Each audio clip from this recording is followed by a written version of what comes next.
Agora, pessoal, chegou a fase dos graus coloridos, né? Vamos fazer uma abordagem aqui, já de antemão, falando para vocês que nós temos o e-book, esse e-book vai ser disponibilizado na plataforma, eu não sei ainda qual a plataforma, mas vai ser disponibilizado, já está feito, esse e-book vai conter exercícios que a gente faz, enfim, vai ter uma abordagem mais minuciosa do que realmente é. Mas para você adquirir o e-book, você precisa entender o que são os graus coloridos, aonde ele entra na metodologia, se ele atrapalha ou não a marcialidade, não vou botar graus coloridos na faixa, o porquê disso, e a gente vai tentar ajudar vocês a entender esse processo que nós temos feito aqui. Os graus coloridos, pessoal, a gente... Um minutinho, Bruno. Pode falar, mestre. Só. A primeira coisa que eu acho que vocês têm que entender, tá?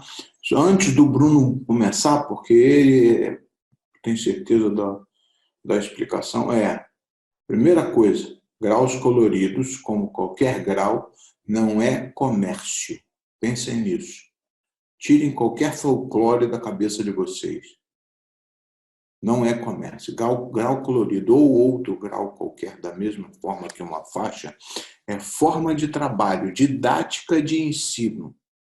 É isso que vocês têm que botar. E só assim vocês começam a acreditar, tá legal? Na eficiência, tá legal? Que um grau colorido trará para o aprendizado do aluno de vocês, motivação do aluno de vocês, da mesma forma que o grau branco, tá, nas faixas, também traz a mesma positividade.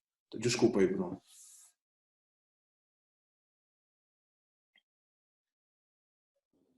Não, bem colocado, mestre. Eu recebi uma pergunta antes de começar rápido de um professor que, acho que ele fez o curso que eu não sei qual, ele deu os graus coloridos lá para as crianças e já deu logo tudo, a questão da aplicabilidade, e ele estava negociando o comportamento da turma com grau. Eu falei, cara, então você aplicou de forma errada essa questão dos graus coloridos, por quê? O grau colorido, ele está dentro do método de desenvolvimento da criança. Ele não está no seu controle de turma somente. Não é no controle, não é para negociar. Então, baseado nesse professor, nessa pergunta dele, foi que nós criamos a nossa cartilha, que a gente chama de e-book, para dar um suporte maior para poder usar aquele que, assim, fazer bem, se quiser usar ou não, né? Aqueles que têm interesse de usar.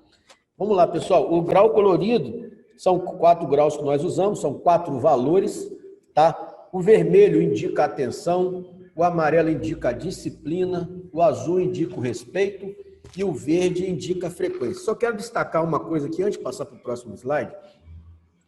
A atenção, a disciplina e o respeito, vocês trabalham ele de acordo com o que vocês quiserem, tá? Eu vou, no e-book lá, eu vou estar te dando algumas opções, mas você pode criar a sua. Isso você vai poder facilmente criar a sua maneira de aplicar. A única coisa que eu queria destacar para vocês que estão aqui agora, eu acho que o grande detalhe é que não faz sentido algum que a frequência não seja o último. A frequência tem que ser o último valor a ser trabalhado. Tá? Eu não sei como vocês vão trabalhar após entender o que é os graus coloridos, que são os graus coloridos, mas a frequência é o último que eu trabalho. Essa é a colinha que eu vou dar para vocês. Por quê? Nós entendemos que através da frequência nós vamos trabalhar a atenção, a disciplina e o respeito. Só com a frequência dos alunos que nós poderemos trabalhar, não é dar grau colorido, não é negociar o grau colorido, não é isso. É trabalhar os valores que estão por trás dos graus coloridos. Os graus coloridos, para as crianças, eles são cores nas faixas. Que eu tenho mais do que o meu amiguinho, eu já completei os 4, tio Bruno, quero meu grau branco. Agora, para nós professores e para os pais, eles representam valores que vão ajudar literalmente, vou repetir a palavra, eles ajudam diretamente no comportamento da criança, tá? É aonde que o jiu-jitsu sai do tatame e vai para a mesa da família. Onde o jiu-jitsu sai do tatame e vai para a sala de aula. Porque ele precisa preencher, de acordo com a cartilha, vários requisitos para alcançar o grau colorido. Então, o grau colorido, assim como o grau branco, que é o responsável pelo desenvolvimento técnico, o grau colorido é o desenvolvimento de valores que nós, professores, como o mestre Alvo disse, educadores, nós conduzimos as crianças a terem a atenção, a valorizarem, a saberem o que é a atenção, o que é a disciplina, conduzar, o que é o respeito, conduzar, e a importância da frequência na sua vida diária. Tá? Pode passar para o próximo slide. Pessoal, as perguntas mais recorrentes, né, mestre Alvo? É a questão da aplicabilidade, e a gente não pode falar da aplicabilidade sem falar dos critérios avaliativos. Aquilo que a gente usa como parâmetro para não, como o mestre disse, para que não possamos vender, para que não possamos apenas dar, e sim reconhecer essa evolução a partir desse critério de avaliação que nós temos aqui. Eu vou começar pelo critério de avaliação. Primeiro e grande critério de avaliação é o desenvolvimento técnico. Nós acreditamos que o desenvolvimento social, que são a postura marcial essa dentro do tatame, e a postura marcial que abrange o lado social, é a postura que seu aluno, aí vai lá naquela questão lá, que eu vou ao Rio semana que vem, de novo, aí eu vou tomar um café com o mestre, aí mais uma dura que eu tomo. Aí vai entrar na questão de finalizar ou não. É a postura marcial, aí é o professor quem ensina. Aí não está no seu controle, né? Não está no seu domínio o que o seu aluno vai fazer, mas nós sabemos, como educadores, que nós temos uma gerência muito grande no comportamento da criança. Se nós temos gerência grande no comportamento de um adulto, você imagina uma criança. Vai lá do detalhe do mestre atravessar fora da faixa, vai lá do detalhe do tio Bruno buzinar forte para o carro da frente e o carro de um aluno está atrás, o tio Bruno gesticular no trânsito. Então, assim, eu me policio muito para que isso não aconteça, mas já aconteceu. Então, assim, o primeiro critério avaliativo é o técnico. Segundo critério é o desenvolvimento social. Bruno, o que seria o desenvolvimento social? Acabei de falar agora da postura marcial. A postura marcial não é criar soldadinhos, não. É a gente trabalhar cada criança de forma coletiva e fazer uma abordagem individual da sua conduta. Entrando na questão do respeito, na disciplina, na atenção e na frequência dela, em todos os âmbitos da vida dela. O respeito com a professora na sala de aula, com os pais e responsáveis em casa. Então, assim, como vocês fazem isso? Através da cartilha. Nós temos uma cartilha elaborada, muito bem elaborada pelo mestre Alvo, usada há anos, inclusive o Pimenta. Passou por essa cartilha, né? Recebeu muitas duras, muitas broncas por causa da cartilha, mas voltando aqui, para não tirar a atenção, aí uma situação muito interessante que a gente cria aqui são as atividades e os desafios. O que seria isso? As atividades são exercício, chama de dever, que a gente manda o aluno, a gente disponibiliza, a gente entrega os alunos em aula para que eles façam em casa. A atividade é essa, semanal, quinzenal, a periodicidade da atividade, isso aí vai de acordo com a sua metodologia que você vai aplicar de acordo com a sua realidade de sua escola ou academia. Mas existem deveres, tá? E os desafios. Os deveres são para os maiores e para os menores. Os desafios são para os maiores e para os menores, porém com cunhos diferentes. Atividade para os maiores é uma atividade mais rebuscada, onde que eu abordo a questão da técnica do jiu-jitsu. Tem redação falando sobre o jiu-jitsu, descorra sobre uma luta onde teve, vou dar um exemplo rápido, descorra sobre uma luta onde o placar foi 8-6. e teve uma vantagem para cada lado, uma punição, 2 punições, para a criança do infantil 2, certo? Para a criança menorzinha, ele vai pegar uma faixa, pontilhar a faixa, cubra a faixa. Vou trabalhar motricidade fina, nós seremos um parceiro do desenvolvimento dessa criança também no colégio, na sala de aula dela no colégio lá. E os desafios? O desafio para o infantil é trabalhar a questão da alimentação, que isso vai ser feito nos desafios e pontuado na apostila. Alimentação, o comportamento, vídeos, que a gente tem uma interação via WhatsApp, vídeo da criança comendo um prato com as cores dos graus coloridos. Ah, hoje eu estou comendo batata baroa, que é a cor amarela. Hoje eu estou comendo alface. Aí a gente lança desafios, às vezes semanais, às vezes quinzenais, para as crianças comerem, manda lá os pais. Então nós envolvemos os pais no processo. Isso tem um resultado importantíssimo. E os desafios para as crianças mais velhas. O que a gente faz?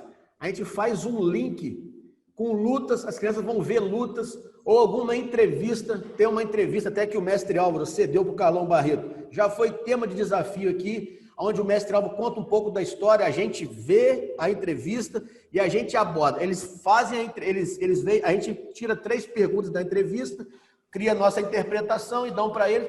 Aí eles passam a conhecer o mestre, a história do mestre, a história da academia que eles estão, a história do esporte que eles fazem. Aí depois eu passo desafios de lutas, aí eu pego lutas antigas, lutas mais novas, peço para eles explicarem para a gente a pontuação, assim, sem cobrar muito. Aí quando eles trazem essa atividade, nós corrigimos juntos, nós discutimos ela, entre aspas, juntos, falando sobre lutas. E eu vou fazendo aos poucos, estimulando essa criança, esses adolescentes, a criarem o gosto, literalmente, pela arte marcial.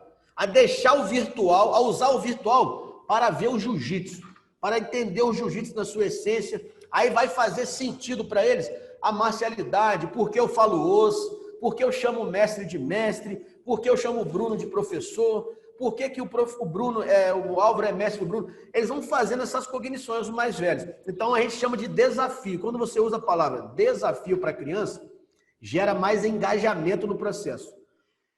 Voltando agora à questão do ciclo de aplicabilidade dos graus coloridos, a gente colocou aqui 4 por 1. O que é 4 por 1, pessoal? Para cada 4 graus coloridos, a criança tem o direito de 1 grau branco, tá? E a gente segue um sistema adotado pela IBJJF. Ela disponibiliza lá alguns sistemas para graduação infantil. A gente usa esse aí. Nós usamos 4 ciclos, o primeiro, o segundo, o terceiro e o 4º ciclo, para a criança completar os 4 graus brancos, que é o desenvolvimento técnico, e passar para a faixa seguinte, tá? Então, assim, os graus coloridos, eles têm gerência direta no desenvolvimento técnico. Então, por isso que está lá os critérios avaliativos, tá? Pode passar o próximo aí.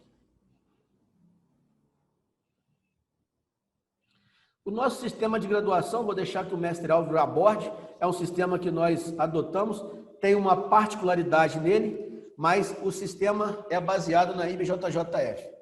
Mestre, agora com o senhor aí, que eu não posso nem falar sobre isso. Bem, as faixas são essas: branca, cinza, amarelo, laranja e verde, tá? A única particularidade que a gente tem, tá? A diferença das faixas da IBJJF, tá legal? Todas elas têm os 4 graus brancos, né? As faixas cinza, amarelo, laranja e verde, elas têm são subdivididas em 3, grupo de cinza, grupo de amarelo, grupo de laranja, grupo de verde, onde existe a cinza com uma lista branca no meio, amarela com a lista branca no meio, laranja com a lista branca no meio, verde com a lista branca. Existem todas elas na cor sólida, né? Cinza, amarelo, laranja e verde, e existem todas elas com a lista preta no meio, certo? A diferença do sistema que a gente trabalha é na faixa branca, tá legal? Na faixa branca tem a branca, com os graus, e tem a branca com uma listra cinza no meio que não existe. Essa faixa, ela é uma coisa nossa, tá legal? Ela é uma faixa onde foi inclusive uma sugestão do Cid, né, do Bruno, do Cássio, toda porque o garoto iria estar muito próximo à festa de encerramento, né, a colação de grau, né, de final de ano, e não tinha como pegar essa criança e colocar essa criança numa faixa cinza, tá? Porque ela não tinha tempo suficiente, né? Não tinha conseguido ensinar para essa criança, tá? O tempo. Inclusive é a criança que está na foto aí, ó. Qual o nome dessa criança, Bruno? É o Santo? Essa criança da foto? Lembra, Cássio? Esse aí é o Igor. Igor, tá. Pensei que esse fosse... Ah, não, o Bernardo é o moreninho, né? Não, o Bernardo é o de cabelo preto. O Bernardo vai ter que dar faixa preta aí, né? Então, pessoal, o Igor foi a criança, tá legal? Que ela não tinha condições de passar para a faixa cinza, tá? E se vocês prestarem atenção na faixa do Igor, ela tem uma listra cinza no meio, tá? Então, a solução para essa criança não ficar diferente de todas as outras que foram promovidas, e contra isso, se você não promove uma criança quando todas as outras estão sendo promovidas, você baixa a estima da pessoa, da criança. Você não eleva a autoestima. Essa criança, ela vai se sentir diferente de todas as outras que trocaram de faixa, que ganharam grau, não sei o que aconteceu, alguma coisa e com ela nada. Então, isso fez com que surgiu a ideia da listra cinza no meio da branca, tá? E a gente passou a utilizar. E a única coisa que eu quero deixar para vocês bem claro é que isso não é oficial, tá? Isso é um trabalho que a gente tem, mais uma vez, buscando o melhor, tá legal? Elevar a autoestima de todas as crianças, e dessa forma a gente trabalhou com essa criança, no caso, na época, o Igor, tá? E o mais é tudo igual, não muda nada, tudo, sem tirar nem pôr, tá legal? Galera, essa questão da faixa, só complementando, eu costumo dizer o seguinte: entre o real e o ideal existe o possível. Foi o possível que nós criamos, na verdade não fui eu que criei, como o Messi disse, foi o Cid, um aluno nosso, faixa marrom, que trabalha com o caso de jiu-jitsu inclusivo. Ele me deu essa ideia porque esse garoto ele iria ficar de fora da formatura do final do ano. Porque é o seguinte, o pai falou, não, ele tem pouco tempo. Eu falei, não, rapaz, dá para ele participar, enfim. Ele participou, mas se ele vem aqui e eu coloco para a família, é um esparadrapo. Nós sabemos que é um desenvolvimento técnico. Mas todas as crianças iriam receber uma nova faixa. Então, nós adotamos, conversamos com o mestre Alves se teria algum problema, adotamos para quê? Uma estratégia do método. Não é oficial, por favor, não é oficial. Nós não estamos criando jiu-jitsu. Apenas uma maneira de manter o aluno engajado no processo, e hoje o Igor já é faixa cinza com branca, tá, pessoal? Mas foi o que a gente teve ali para não perder, porque em edições passadas eu perdi aluno por isso. Então, assim, nós temos que criar, como disse lá atrás, situações para que nós possamos manter os alunos sem perder a essência. Seria totalmente frustrante para a criança chegar numa formatura e a família falar assim, todo mundo ganhou faixa, o Igor ganhou uns paradrapos. Então, assim, foi o que a gente teve aqui de ideia, tá, pessoal? E o mestre, se ele quiser, como é que fala? Conversar lá na confederação lá e pegar essa ideia, o Cid recebe os royalties aí. Passa aí.